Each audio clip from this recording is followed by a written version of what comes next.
Ayun nga guys, kakagising lang namin. Ito na nga at nagbabalak na kami mag-ikot. Kasi ang akala namin hindi uwi sila tatay. Yan. And ang may wada naming sidecar.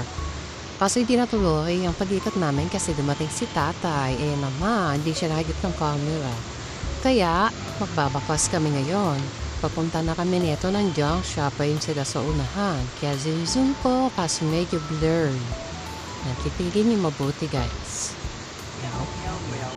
At ayun na nga, dito na kami sa junk shop. Papakita ko sa inyo guys, yan.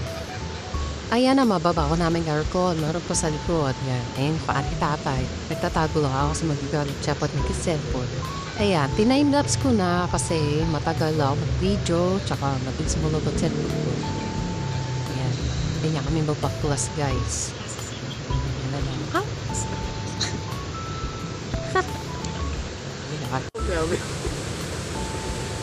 Ayan ang ingay nila rito guys.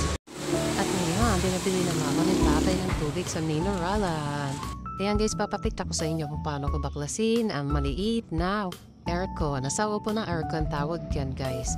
Hindi ko na masyado ng video lahat kasi busy talaga ako sa pagbabaklas. Kaya konti lang yung video ko kung paano kami magbaklas. Ang na-video ko na lang yung pauwi kami guys. Yung nasa ita ko, hindi galis yan brasa po yan. Yan, gigil na gigil ako sa pagbabaklas kasi umipit talaga yung tanso doon sa butas. Kaya nahihirapan ako. Yan, tignan niyo po kung gano'ng kalakas ang palo pero ayaw niya matanggal. Time-lapse ko na po siya. Ito po ang pauwi na kami.